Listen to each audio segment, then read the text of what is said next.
어머니, 요즘 심심하시죠? 민재 좀 봐주시면 안 돼요? 오늘의 이야기는 효도를 가장한 며느리의 착취와 감정 조종을 당한 김일순 씨의 이야기입니다. 나는 김일순 73이다. 평생을 시장 좌판에서 김밥을 말아 팔며 살아왔다. 새벽 5시면 어김없이 일어나 쌀을 씻고 단무지를 썰고 김을 굽던 날들이 내 삶의 전부였다. 손가락 마디마다 밴 간장 냄새와 식초 향기가 평생 지워지지 않았다. 그렇게 모은 돈으로 아들 하나 대학 보내고 결혼시켰다. 이제 내가 가진 건 시장통 근처 24평짜리 빌라 하나였다. 작지만 햇볕 잘 드는 2층 집이었고 혼자 살기엔 충분했다. 어느 봄날 오후 나는 베란다에서 빨래를 널고 있었다. 파란 하늘 아래 흰 빨래가 바람에 펄럭이는 모습이 평화로웠다. 그때 핸드폰이 울렸다. 며느리 정수연이었다. 수연의 목소리는 유난히 밝았고 평소와는 달랐다. 명절 빼고는 거의 연락이 없던 사이였는데 말이다. 어머니, 요즘 심심하시죠? 민재 좀 봐주시면 안 돼요? 민재가 어린이집 방학이라서요. 민재 봐주시면 용돈으로 300만 원 드릴게요. 300만 원이라는 말에 내 손에 들린 빨래 집게가 멈췄다. 시장에서 김밥 1000주를 팔아야 모을 수 있는 돈이었다. 내 가슴이 뜨거워졌고 며느리가 이렇게 자상했나 싶었다. 손주도 보고 용돈도 받고 나쁠 게 없었다. 전화를 끊은 뒤에도 나는 한동안 멍하니 서 있었다. 기쁘긴 한데 뭔가 이상했다는 느낌이 지워지지 않았다. 평소엔 문자 하나 없던 며느리가 갑자기 이렇게 다정하다니. 가슴 한구석이 먹먹했지만 나는 고개를 저으며 스스로를 달랬다. 사람이 변할 수도 있는 거라고 생각하기로 했다. 그날 저녁 나는 민재가 잘 방을 정리했다. 이불을 새로 펴고 장난감도 몇 개 꺼내두고 서랍장 위엔 손자가 좋아하는 과자도 사다 놨다. 오랜만에 집에 아이 웃음소리가 들릴 생각에 가슴이 설렜다. 창밖으로 저녁놀이 붉게 물들고 있었고 나는 창가에 서서 그 풍경을 바라봤다. 아름다운 풍경이었지만 그 아름다움 뒤로 알 수 없는 불안이 작은 그림자처럼 스며들고 있었다. 나는 가슴을 쓸어내리며 기분 탓이라고 생각했다. 그렇게 생각하며 나는 부엌으로 향해 내일 민재가 오면 해줄 미역국 재료를 꺼냈다. 손자는 미역국을 좋아했으니까 말이다. 그날 밤 나는 오랜만에 설레는 마음으로 잠들었다. 하지만 잠결에 며느리의 밝은 목소리가 자꾸 귓가에 맴돌았다. 너무 밝았고 너무 다정했던 그 목소리가 왜인지 불안하게 느껴졌다. 다음 날 아침 현관 초인종이 울렸다. 나는 앞치마를 두른 채 문을 열었다. 어머니 안녕하세요? 민재야 할머니한테 인사해야지. 뒷모습이 바빠 보였다. 민재는 7살 남자아이였고 까만 눈망울이 또렷하고 영리해 보였다. 나는 민재의 머리를 쓰다듬으며 집 안으로 들였다. 민재는 가방을 던지고 거실을 이리저리 둘러보며 호기심 가득한 표정을 지었다. 나는 민재에게 아침밥을 차려줬다. 계란말이에 김치 그리고 따뜻한 미역국이었다. 민재는 잘 먹었고 밥을 먹는 내내 나는 손자를 바라보며 흐뭇해했다. 오랜만에 집안이 활기차게 느껴졌다. 식사를 마친 뒤 민재는 거실을 돌아다니기 시작했다. 장롱도 열어보고 서랍도 뒤적거렸는데 나는 웃으며 지켜봤다. 아이들은 원래 호기심이 많은 법이니까 말이다. 그러다 민재가 문득 나를 보며 말했다. 엄마가 그랬는데 할머니 집은 이제 우리 집 된대. 나는 순간 숨이 막혔지만 곧 웃음을 지었다. 아이가 잘못 이해한 거겠지, 엄마 말을 헷갈려 들은 거겠지 하고 생각했다. 나는 민재의 머리를 다시 쓰다듬으며 말했다. 할머니 집은 할머니 집이란다. 민재가 놀러 오는 거지. 민재는 아무 말 없이 고개를 끄덕이고는 다시 장난감을 꺼내 놀기 시작했다. 나는 부엌으로 돌아가 설거지를 하면서도 민재의 말이 자꾸 맴돌았다. 할머니 집은 우리 집이 된대라니 왜 며느리가 그런 말을 했을까? 나는 고개를 저으며 너무 예민하게 생각하는 거라고 스스로를 다독였다. 오후가 되자 민재는 내 방까지 들어갔다. 침대도 뛰어보고 옷장도 열어보는 모습을 나는 따라 들어가 지켜봤다. 민재가 옷장 속 이불을 만지작거리며 물었다. 할머니, 여기 이불 많네. 왜 이렇게 많아? 나는 대답했다. 겨울에 추우니까 여러 개 있어야지. 민재는 고개를 갸우뚱하더니 또 그 말을 했다. 엄마가 그랬는데 할머니 방은 곧 민재방 된대. 내 심장이 쿵 내려앉는 기분이었다. 또였다. 또 그 말이었다. 나는 민재의 어깨를 잡고 물었다. 민재야, 엄마가 정말 그렇게 말했어? 민재는 천진난만하게 고개를 끄덕이며 대답했다. 응. 엄마가 할머니 방은 곧 민재방 된대. 그래서 민재 침대 놓을 거래. 나는 아무 말도 할 수 없었다. 가슴이 답답하고 숨이 제대로 쉬어지지 않았다. 나는 민재를 거실로 보내고 혼자 방에 남아 창밖을 바라봤다. 하늘은 여전히 파랗고 맑았지만 내 마음속엔 먹구름이 끼기 시작했다.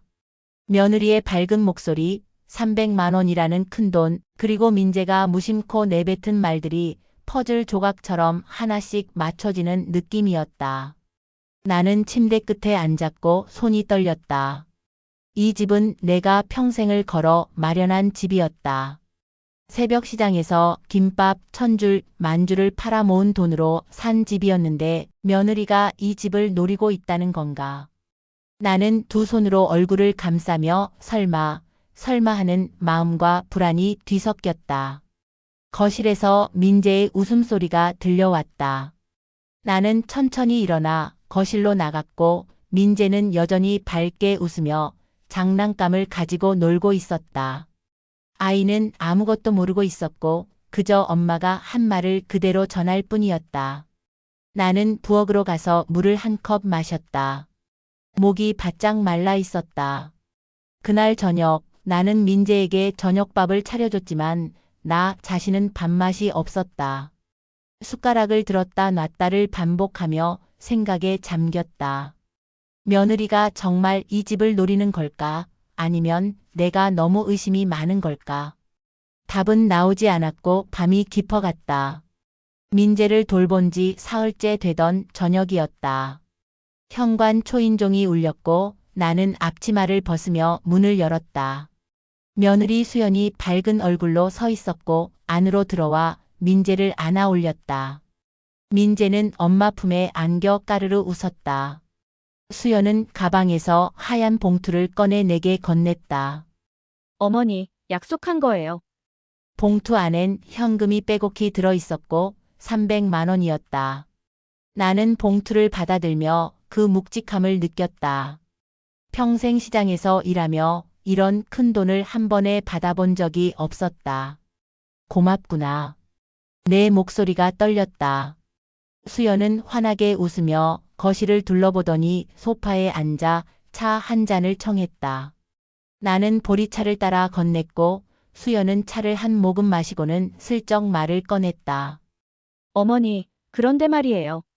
저희가 민재 때문에 자주 올 것 같거든요. 나는 고개를 끄덕였다. 그래, 자주 와라. 손주 보는 게 얼마나 좋은데. 수연의 눈빛이 반짝이더니 말을 이었다. 그렇죠? 그래서 그런데요. 혹시 문간방 있잖아요. 거기 좀 비워두시면 안 될까요? 내 손이 멈췄다. 문간방을 왜? 네. 나중에 민재방으로 꾸미면 좋을 것 같아서요. 어머니도 편하시잖아요. 민재 재울방 따로 있으면. 수연의 목소리는 여전히 다정했지만 내 등줄기가 서늘해졌다. 문간방은 내가 김장김치를 담그고 이불을 넣어두는 공간이었고 작지만 꼭 필요한 방이었다. 그건 아직 내가 쓰는 방인데. 내 대답이 조심스러웠다. 수연의 얼굴에 잠깐 그림자가 스쳤고 미소가 굳어지는 게 보였다. 아, 그러시구나. 괜찮아요, 어머니. 천천히 생각해 보세요. 수연은 차를 다 마시고 일어나 민재에게 인사를 시키고는 현관으로 향했다. 나는 배웅을 하며 며느리의 뒷모습을 바라봤는데 어딘가 차가워 보였다. 문이 닫히고 집안이 조용해지자 나는 소파에 주저앉았다. 손에 든 봉투가 무겁게 느껴졌다. 300만 원, 이 돈의 의미가 이제야 조금씩 보이기 시작했다. 이건 그냥 용돈이 아니라 미끼였다. 나를 안심시키고 집에 대한 욕심을 드러내기 위한 수순이었다. 나는 봉투를 식탁 위에 내려놓고 가슴이 답답해 숨을 깊이 들이마셨다. 다음 날 아침 민재가 또 말했다. 내가 아침밥을 차리는데 민재가 문간방 앞을 서성이며 중얼거렸다. 엄마가 할머니 방은 곧 민재방 된다고 했어. 나는 국자를 든 손을 멈추고 물었다. 민재야, 엄마가 또 그런 말 했어? 민재는 고개를 끄덕이며 대답했다. 응. 엄마가 이 방 비우면 민재 침대 놓을 거래. 그럼 할머니 집에서 맨날 놀 수 있대. 나는 숨을 깊이 들이마셨고 민재는 아무것도 모르는 얼굴로 그저 엄마가 한 말을 옮길 뿐이었다. 나는 아무 말 없이 민재에게 밥을 차려줬지만 속은 부글부글 끓어올랐다. 며느리가 정말로 이 집을 노리고 있었고 그것도 아주 구체적으로 방까지 정해놓고 있었다. 나는 창밖을 바라보며 맑은 봄 하늘을 봤지만 내 마음은 흐렸다. 평생을 일해서 마련한 이 집, 새벽 시장에서 손이 트도록 김밥을 말아 판 돈으로 산 이 집을 며느리가 가져가려 한다는 게 믿기지 않았다. 나는 식탁에 앉아 민재가 밥 먹는 걸 지켜보며 씁쓸하게 웃었다. 손주는 사랑스러웠지만 손주를 이용해 집을 빼앗으려는 며느리는 용서할 수 없었다. 그날 오후 나는 혼자 생각에 잠겼다. 300만 원을 받긴 했지만 마음이 편치 않았고 이 돈이 나중에 어떤 대가를 요구할지 알 수 없었다. 나는 봉투를 서랍 깊숙이 넣어뒀고 당장 쓰고 싶지 않았다. 저녁이 되어 민재를 재우고 나서 나는 베란다에 나갔다. 밤하늘에 별이 총총했고 나는 난간에 기대어 한숨을 쉬었다. 불안이 점점 커지고 있었고 며느리의 다음 수가 무엇일지 두려웠다. 하지만 나는 아직 확신할 수 없었고 설마 정말 설마 하는 마음이 남아 있었다. 그래도 나는 알고 있었다. 이제 조심해야 한다는 것을, 며느리를 더 이상 믿어선 안 된다는 것을 말이다. 나는 별을 바라보며 조용히 다짐했다. 이 집만큼은 지켜내겠다고, 평생 일해서 마련한 이 보금자리만큼은 절대 내주지 않겠다고. 민재를 돌본 지 일주일이 지났다. 며느리 수연이 민재를 데리러 왔고 나는 민재의 짐을 챙겨주며 아쉬움을 감췄다. 손주는 사랑스러웠으니까 말이다. 수연은 밝게 웃으며 인사했고 나는 고개만 끄덕였다. 문이 닫히고 집은 다시 조용해졌고 나는 텅 빈 거실을 바라보며 허전함을 느꼈다. 그날 오후 나는 시장에 장을 보러 갔다. 오랜만에 나온 시장 바깥 공기가 상쾌했고 채소를 고르고 있는데 누군가 나를 불렀다. 일순아, 돌아보니 같은 동에 사는 김숙자였다. 숙자는 68으로 전직 부동산 중개인으로 일했던 사람이었고 활발하고 말이 빠르고 세상 물정에 밝았다. 아이고 숙자야. 오랜만이네. 그러게. 요즘 집에만 있었어? 우리는 시장 한쪽 벤치에 앉았고 숙자는 호두과자 봉지를 꺼내 내게 건넸다. 하나 먹어. 방금 샀어. 나는 과자를 받아 한 입 베어 물었고 달콤한 맛이 입안에 퍼졌다. 숙자가 나를 빤히 보더니 물었다. 일순아, 요즘 며느리 자주 보지? 나는 고개를 끄덕이며 대답했다. 응, 민재 봐달라고 왔다 갔어. 숙자의 표정이 심각해지더니 목소리를 낮추며 말했다. 일순아, 내가 하는 말 잘 들어. 내 며느리. 요즘 부동산 들락거리더라. 내 심장이 쿵 내려앉았다. 뭐라고? 내가 며칠 전에 봤어. 우리 동네 부동산 사무실에서 너네 며느리 나오는 거. 나는 입이 바짝 말랐고 숙자에게 물었다. 뭐하러? 숙자가 한숨을 쉬며 말했다. 그걸 내가 어떻게 알아? 근데 요즘 내 동네 시세가 많이 올랐거든. 빌라도 3억은 넘게 받아. 3억이라는 말에 나는 숨이 막혔다. 숙자가 내 손을 잡으며 말했다. 일순아, 혹시 며느리한테 집 이야기 꺼낸 적 있어? 나는 고개를 저었다. 아니, 근데 며느리가 자꾸 방 비우라고 하더라. 민재 방 만들자고. 숙자의 얼굴이 굳어지며 말했다. 이거 수상한데. 일순아, 조심해. 요즘 그런 경우 많아. 부모 집 노리는 자식들. 나는 아무 말도 할 수 없었고 숙자의 말이 가슴에 박혔다. 며느리가 부동산을 드나들었다는 것, 그리고 집값이 3억이라는 것이 모든 게 맞아떨어지는 느낌이었다. 숙자가 덧붙였다. 내가 부동산 일 오래 했잖아. 이런 거 감이 와. 며느리가 내 집 시세 알아보러 간 거야. 10중 8구. 나는 손이 떨렸고 과자를 쥔 손에서 부스러기가 떨어졌다. 숙자가 내 어깨를 두드리며 말했다. 일순아, 내 집이야. 내가 평생 일해서 산 집이잖아. 아무한테도 빼앗기면 안 돼. 나는 고개를 끄덕이며 목이 메어왔다. 그럼 나 어떻게 해야 돼? 숙자가 잠시 생각하더니 말했다. 일단 조심해. 며느리한테 절대 집 이야기 꺼내지 마. 그리고 혹시 모르니까 등기부등본 확인해봐. 내 명에 맞는지. 나는 고개를 끄덕였고 가슴이 두근거렸다. 우리는 벤치에서 일어났고 숙자가 나를 안심시키려는 듯 말했다. 너무 겁먹지는 마.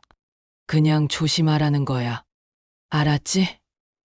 나는 억지로 웃음을 지으며 말했다. 그래, 고마워 숙자야. 집으로 돌아오는 길 내 발걸음은 무거웠다. 장바구니가 천근만근처럼 느껴졌고 집에 도착해 문을 열자 조용한 집 안이 낯설게 느껴졌다. 나는 소파에 주저앉았고 숙자의 말이 머릿속을 맴돌았다. 며느리가 부동산을 드나들었고 집값을 알아봤고 그리고 방을 비우라고 했다는 것이 모든 게 계획된 것 같았다. 나는 가슴을 쓸어내렸다. 평생 일해서 마련한 이 집, 새벽 시장에서 김밥을 말고 또 말아서 모은 돈으로 산 이 집을 며느리가 가져가려 한다는 게 믿기지 않았다. 아니, 이제는 믿어야 했다. 숙자의 경고는 분명했고 며느리는 이 집을 노리고 있었다. 나는 창밖을 바라봤고 해가 서쪽으로 기울며 긴 그림자가 방 안으로 드리워졌다. 나는 천천히 일어나 서랍을 열어 등기권리증을 꺼냈다. 오래된 서류였고 내 이름이 또박또박 적혀 있었다. 김일순. 나는 그 이름을 손으로 쓰다듬었고 이건 내 거였다는 생각이 들었다. 누구에게도 빼앗길 수 없었다.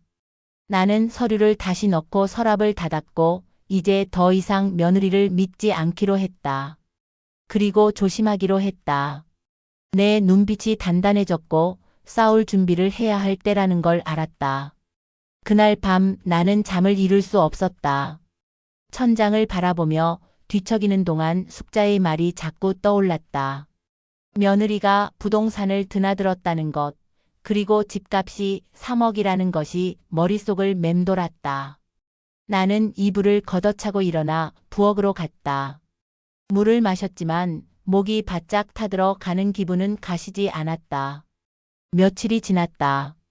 나는 평소처럼 시장도 가고 청소도 하고 TV도 보며 지냈다. 하지만 마음 한구석은 늘 불안했고 며느리가 언제 다시 올지 그리고 그때 무슨 말을 꺼낼지 알 수 없었다. 어느 저녁 나는 베란다에서 화분에 물을 주고 있었는데 핸드폰이 울렸다. 아들이었다. 나는 반가운 마음에 전화를 받았지만 아들의 목소리는 피곤해 보였다. 내가 안부를 물었고 아들은 대충 대답했다. 통화는 길지 않았고 전화를 끊으려는데 아들이 잠깐만 기다려 달라고 했다. 나는 핸드폰을 귀에 댄 채 기다렸다. 그때였다. 아들이 전화를 끊지 않은 채로 며느리와 이야기하는 소리가 들렸다. 아들은 내가 듣고 있다는 걸 모르는 것 같았다. 며느리 수연의 목소리가 선명하게 들려왔다. 어머니 설득만 잘하면 3억은 바로 나올 거야. 내 손이 얼어붙었다. 아들의 목소리가 조심스럽게 이어졌다. 근데 엄마가 쉽게 동의할까? 동의 안 하면 어때? 우리가 들어가서 살면 되지. 엄마 혼자 사는 집인데 뭐. 나는 숨이 멎는 것 같았다. 며느리가 태연하게 계속 말하는 게 들렸다. 전세 올리면 그 돈으로 상가 계약하자. 내가 알아본 데 있어. 수익률 좋아. 아들이 한숨을 쉬며 말했다. 그래도 엄마가 평생 일해서 산 집인데. 그래서 뭐. 어차피 나중엔 우리 거 될 거 아냐. 미리 받는 거지 뭐. 나는 핸드폰을 쥔 손이 덜덜 떨렸다. 귀를 막고 싶었지만 막을 수 없었다. 며느리의 목소리는 더 노골적으로 변해갔다. 민재 봐달라고 한 것도 다 엄마 마음 풀어주려고 한 거야. 300만 원 쓴 거 아깝지 않아. 3억 받으면 되니까. 내 가슴이 무너져 내렸다. 300만 원, 손주를 돌본 대가로 받은 그 돈이 미끼였다는 걸 이제야 확실히 알았다. 아들이 조용히 말했다. 알았어. 내가 엄마한테 슬쩍 이야기해 볼게. 통화가 끊어졌다. 나는 한참 동안 핸드폰을 든 채 서 있었고 다리에 힘이 풀려 소파에 주저앉았다. 눈물도 나오지 않았고 그저 텅 비어버린 느낌만 들었다. 아들과 며느리가 내 집을 노리고 있었다는 사실이 이제는 명백했다. 3억짜리 집, 평생 일해서 마련한 그 집을 빼앗으려 하고 있었다. 나는 고개를 떨구고 가슴을 쓸어내렸다. 아들이 그렇게까지 할 줄 몰랐다는 생각이 가장 아팠다. 며느리야 처음부터 믿지 않았지만 아들만큼은 다를 거라 생각했는데 그것도 착각이었다. 나는 거실을 둘러봤다. 오래된 소파, 낡은 식탁, 벽에 걸린 시계가 모두 내 삶이었다. 평생을 일하며 하나하나 채워온 것들이었는데 그걸 아들과 며느리가 빼앗으려 한다는 게 믿기지 않았다. 나는 천천히 일어나 베란다로 나갔다. 밤 공기가 차갑게 피부를 스쳤고 하늘엔 별이 빛나고 있었다. 나는 난간을 꽉 쥐며 분노와 슬픔을 동시에 느꼈다. 하지만 나는 눈물을 흘리지 않았다. 울 시간이 없었고 이제 결심해야 할 때였다. 가만히 당하고만 있을 수는 없었다. 나는 하늘을 올려다보며 밝게 떠있는 달을 바라봤다. 평생 착하게 살았고 누구에게도 피해주지 않으려 애썼지만 이제는 달랐다. 나 자신을 지켜야 할 때가 온 것이다. 나는 베란다에서 오랫동안 서서 차가운 바람을 맞았다. 바람이 뺨을 스치는 동안 나는 눈을 감고 마음속으로 다짐했다. 이 집만큼은 절대 내주지 않겠다고. 아들과 며느리가 어떻게 나오든 싸울 것이라고. 평생을 걸어 마련한 이 보금자리를 반드시 지켜낼 것이라고. 나는 베란다에서 돌아와 방으로 들어가 서랍을 열어 등기 권리증을 다시 꺼냈다. 김일순이라는 이름이 또박또박 적혀 있는 그 서류를 가슴에 안았다. 이건 내 거였고 누구도 빼앗을 수 없었다. 내 눈빛이 날카로워졌고 이제 움직여야 할 때라는 걸 알았다. 다음 날 아침 나는 일찍 일어났다. 밤새 잠을 설쳤지만 머리는 오히려 또렷했다. 어젯밤 들은 대화가 나를 각성시켰고 이제 가만히 있을 수만은 없었다. 나는 서둘러 옷을 갈아입고 집을 나섰다. 향한 곳은 김숙자의 집이었고 숙자는 이른 아침부터 베란다에서 빨래를 널고 있었다. 나를 보자 반갑게 손을 흔들었다. 일순아, 이 아침부터 웬일이야? 나는 숨을 고르며 말했다. 숙자야, 나 좀 도와줘. 급한 일이야. 숙자는 내 심각한 표정을 보고 금방 알아챘고 우리는 거실로 들어가 마주 앉았다. 나는 어젯밤 일을 차근차근 이야기했다. 아들과 며느리의 통화 내용, 3억짜리 집을 노린다는 것, 그리고 전세를 올려 상가를 사려 한다는 계획까지 모두 말했다. 숙자는 듣는 내내 고개를 끄덕이며 혀를 찼다. 아이고, 내가 짐작은 했는데 이 정도일 줄이야. 내 목소리가 떨렸다. 숙자야, 나 어떻게 해야 돼? 이대로 당할 수는 없잖아. 숙자는 잠시 생각에 잠기더니 천천히 입을 열었다. 일순아, 그 인간들이 내 집 노린다면 내가 먼저 움직이는 수밖에 없어. 먼저 움직인다는 게 뭔데? 팔아. 내가 먼저. 나는 눈이 휘둥그레졌다. 집을 판다는 생각은 해본 적이 없었고 평생을 일해서 마련한 집인데 그걸 판다는 게 쉽게 받아들여지지 않았다. 숙자가 내 손을 잡으며 설명했다. 일순아, 생각해봐. 며느리 내 집 빼앗으려고 하잖아. 그럼 내가 먼저 팔아버리는 거야. 조용히. 내 이름으로 그럼 나는 어디서 살아? 그 돈으로 새 출발하는 거지. 시골에 작은 전원주택 하나 사면 돼. 3억이면 충분해. 그리고 남는 돈으로 편하게 살고. 나는 숙자의 말을 곱씹었다. 새 출발이라는 말이 낯설면서도 조금씩 와닿기 시작했다. 며느리와 아들에게 빼앗기느니 차라리 스스로 정리하는 게 나을지도 몰랐다. 숙자가 덧붙였다. 그리고 일순아. 지금 당장은 아무 내색하지 마. 며느리한테 들키면 안 돼. 조용히 준비해야 해. 나는 고개를 끄덕였다. 숙자의 말이 옳았고 숙자는 부동산 일을 오래 했던 사람이라 이런 일에 밝았다. 나는 그 경험을 믿기로 했다. 그럼 어떻게 해야 돼? 숙자가 손가락을 꼽아가며 설명했다. 일단 부동산 중개인 소개해줄게. 내 아는 사람이야. 조용히 매물 내놓고 빨리 팔아치우는 거야. 그리고 며느리한테는 절대 눈치 못 채게 해야 돼. 나는 숨을 깊이 들이마셨다. 가슴이 두근거렸지만 동시에 뭔가 시원한 기분도 들었다. 더 이상 당하지 않을 거라는 생각이 힘을 줬다. 알았어, 그렇게 할게. 숙자가 환하게 웃으며 말했다. 잘 생각했어.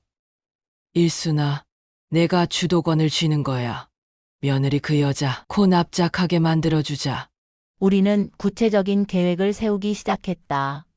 숙자는 아는 중개인에게 연락해서 조용히 매물을 내놓기로 했고 나는 며느리에게 아무 일 없는 척 연기하기로 했다. 그리고 한 가지 더, 나는 며느리를 안심시키기 위해 일부러 치매 기운이 있는 척하기로 했다. 숙자가 그 아이디어를 냈다. 일순아, 며느리 앞에서 좀 헷갈리는 척 해봐. 깜빡깜빡하고 같은 말 반복하고. 그럼 며느리가 방심할 거야. 나는 처음엔 망설였지만 곧 고개를 끄덕였다. 며느리를 속이는 게 찝찝하긴 했지만 며느리가 먼저 나를 속였다는 걸 잊지 않았다. 300만 원을 미끼로 던지고 손자를 이용해 집을 빼앗으려 했다는 걸 잊지 않았다. 나는 자리에서 일어나며 숙자에게 말했다. 숙자야, 정말 고마워. 내가 아니었으면 난 그냥 당했을 거야. 숙자가 내 어깨를 두드렸다. 무슨 소리야. 우리 사이에 이제 준비 잘하고 며느리 오면 잘 연기해. 알았지? 나는 고개를 끄덕이고 집으로 돌아왔다. 집에 들어서자 모든 게 달라 보였다. 평생 살던 집이었지만 이제 곧 떠날 곳이라고 생각하니 감회가 새로웠다. 나는 거실을 천천히 둘러봤다. 추억이 가득한 공간이었지만 이제 놓아줄 때가 된 것 같았다. 며느리와 아들에게 빼앗기느니 스스로 정리하는 게 나았다. 나는 창밖을 바라보며 마음을 다잡았다. 이제 복수가 시작될 것이고 조용하지만 확실한 복수가 될 것이다. 내 입가에 희미한 미소가 번졌다. 며칠 후 며느리 수연에게서 전화가 왔다. 나는 핸드폰을 보고 잠시 망설이다가 받았다. 어머니, 저예요. 요즘 어떻게 지내세요? 수연의 목소리는 여전히 밝고 다정했다. 나는 숙자와 연습한 대로 천천히 대답했다. 아, 수연아. 나야 뭐 그냥 그렇지. 근데 수연아, 너 누구더라? 전화 너머로 잠시 침묵이 흘렀다. 어머니, 저 수연이에요. 며느리요. 아, 그래. 수연이. 깜빡했네. 나는 일부러 헷갈리는 척했고 수연은 조금 당황한 듯 말을 이었다. 어머니, 괜찮으세요? 요즘 자꾸 깜빡하시나 봐요. 나이 먹으니까 그런가 봐. 요즘 자꾸 잊어버려. 수연의 목소리에 묘한 기대감이 섞여 들어왔다. 어머니, 그럼 제가 한번 들를게요. 얼굴도 보고 싶고요. 그래, 와라. 전화를 끊고 나는 숙자에게 문자를 보냈다. 며느리가 온다고 이제 본격적으로 연기할 시간이라고 말이다. 숙자는 금방 답장을 보냈고 잘하고 있다고 계속 그렇게 하라고 했다. 이틀 후 수연이 찾아왔다. 손에는 과일 바구니를 들고 있었고 얼굴엔 환한 미소를 띠고 있었다. 나는 문을 열어주며 어리둥절한 표정을 지었다. 어머, 누구세요? 수연의 눈빛이 반짝였다. 어머니, 저예요. 수연이요. 아, 수연이. 깜빡했네. 들어와. 수연은 안으로 들어와 거실을 둘러봤고 나는 수연에게 차를 내오며 같은 말을 반복했다. 수연아, 차 마셔. 아, 차 줬나? 벌써 줬구나. 수연은 나를 유심히 관찰하며 물었다. 어머니, 요즘 많이 불편하시죠? 혼자 계시기 힘드시죠? 나는 고개를 끄덕이며 한숨을 쉬었다. 그러게 말이야. 요즘 자꾸 깜빡깜빡해서 걱정이야. 수연의 얼굴에 만족스러운 표정이 스쳤고 내가 약해 보인다는 걸 확인한 것 같았다. 수연은 차를 한 모금 마시고는 본론을 꺼냈다. 어머니, 사실은 말씀드릴 게 있어서 왔어요. 나는 멍한 표정으로 수연을 바라봤다. 뭔데? 저희 전세가 이번 달로 만료되거든요. 그래서 잠깐 이 집 좀 비워주실 수 있으세요? 나는 눈을 깜빡이며 물었다. 비워주라고? 왜? 저희가 잠깐 들어와서 살려고요. 그동안 어머니는 민재네 방에서 주무시면 되고요. 나는 고개를 갸우뚱했다. 그게 무슨 소리야? 수연이 조금 답답한 듯 다시 설명했다. 어머니, 저희가 새 집 구할 때까지만요. 금방이에요. 나는 멍하니 고개를 끄덕였다. 그래? 알았어. 그럼 그렇게 하자. 수연의 얼굴이 환해졌고 생각보다 쉽게 동의를 받아낸 것 같았다. 나는 잠시 생각하는 척하고 자리에서 일어났다. 방으로 들어가 서랍을 뒤적이다가 하얀 봉투를 들고 나왔다. 수연아, 이거. 수연이 봉투를 받아들고 안을 들여다봤고 현금이 빼곡하게 들어 있었다. 어머니, 이게 뭐예요? 민재 학원비로 써. 500만 원이야. 수연의 눈이 휘둥그레졌다. 500만 원이요? 어머니, 이렇게 큰 돈을 왜요? 나는 손을 흔들며 말했다. 괜찮아, 나 쓸데 없어. 민재 잘 키워. 수연은 봉투를 꽉 쥐며 감격한 표정을 지었다. 어머니, 정말 감사해요. 저희가 어머니한테 잘할게요. 하지만 수연의 눈빛 속에는 다른 감정이 숨어 있었다. 드디어 넘어왔다는 안도감과 곧 집을 손에 넣을 수 있다는 기대감이 보였다. 나는 그 눈빛을 놓치지 않았다. 수연은 자리에서 일어나며 말했다. 어머니, 그럼 다음 주에 이사 들어올게요. 미리 준비해 주세요. 알았어. 나는 어리숙하게 대답하며 수연을 배웅했다. 문이 닫히자 나는 창문으로 수연의 뒷모습을 지켜봤다. 수연은 봉투를 가방에 넣으며 경쾌하게 걸어가고 있었다. 나는 입가에 차가운 미소를 지었다. 500만 원, 그 돈은 미끼였다. 며느리를 완전히 안심시키기 위한 마지막 수였다. 나는 핸드폰을 꺼내 숙자에게 전화했다. 숙자야, 잘 됐어. 며느리가 완전히 속았어. 숙자의 목소리가 들려왔다. 잘했어. 일순아, 이제 마무리만 남았어. 부동산 계약 내일 하자. 그래, 내일 보자. 나는 전화를 끊고 거실에 앉았다. 모든 게 계획대로 흘러가고 있었다. 며느리는 내가 약하고 멍청하다고 생각할 것이고 집을 손에 넣었다고 안심할 것이었다. 하지만 며느리는 몰랐다. 내가 이미 집을 팔 준비를 끝냈다는 것을, 그리고 며느리가 이사 오기 전에 모든 게 끝날 거라는 것을 말이다. 나는 창밖을 바라보며 조용히 중얼거렸다. 이제 조금만 기다려. 곧 끝날 거야. 밖에는 해가 지고 있었고 노을이 붉게 타오르고 있었다. 나는 그 풍경을 바라보며 평생 처음으로 복수라는 감정을 맛보고 있었다. 씁쓸했지만 동시에 통쾌했다. 다음 날 나는 숙자와 함께 부동산 중개사무소로 갔다. 계약은 생각보다 빠르게 진행됐고 매수자는 현금으로 거래하길 원하는 사람이었다. 나는 떨리는 손으로 계약서에 도장을 찍었다. 평생을 살던 집과의 작별이었지만 후회는 없었다. 며느리에게 빼앗기느니 스스로 정리하는 게 훨씬 나았다. 일주일 후 잔금까지 모두 처리됐고 나는 바닷가 근처의 작은 전원주택을 계약했다.